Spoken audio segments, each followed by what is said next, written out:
Kozhikode football ground നശിച്ചു എന്ന് പറഞ്ഞ് നിരന്തരമായി വാർത്തകൾ വന്നുകൊണ്ടിരിക്കുന്നു. കുറച്ച് ദിവസങ്ങൾക്ക് മുൻപ് സൂപ്പർ ക്രോസ് മത്സരത്തിന്റെ ആവേശമായിരുന്നു ഇവിടെ നിറയെ. 35,000 ആളുകൾ ആവേശത്തോടെ കണ്ടു.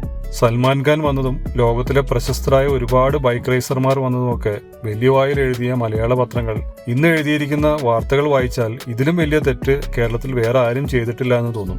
ഇതുപോലുള്ള മത്സരങ്ങൾ കോഴിക്കോടിനെ ലോക ശ്രദ്ധയിലേക്ക് കൊണ്ടുവരുമെന്ന് പോലും ചിന്തിക്കാതെ മുളയിലെ നശിപ്പിക്കാനുള്ള നീക്കമാണ് ഇതെന്ന് കരുതേണ്ടി വരും. ഇന്ത്യയിൽ പല ഭാഗത്ത് നടക്കുന്ന മത്സരങ്ങളിൽ ഏറ്റവും മികച്ചതായിരുന്നു കോഴിക്കോടിൽ നടന്നത്. ഇനിയും കൂടുതൽ മത്സരങ്ങൾ കേരളത്തിലേക്ക് വരാനും അതിലൂടെ കേരളത്തിലേക്ക് വലിയ നിക്ഷേപങ്ങൾ കൊണ്ടുവരാനുമുള്ള സാധ്യതകളുണ്ട്. ഇതുപോലൊരു മത്സരം കൊണ്ടുവരുന്ന വിപണി സാധ്യത എത്ര വലുതാണ്. ഇംഗ്ലണ്ടിനടുത്ത് ഐൽ ഓഫ് മാൻ എന്ന് പേരുള്ള ഒരു ദ്വീപുണ്ട്. അവിടെ ലോകം മുഴുവൻ ആകാംക്ഷപൂർവ്വം കാത്തിരിക്കുന്ന ഒരു ബൈക്ക് റേസ് ഉണ്ട്. ഈ റേസിനോട് ചേർന്ന് വളർന്ന വിനോദസഞ്ചാരമാണ് ഐൽ ഓഫ് മാനിലുള്ളത്.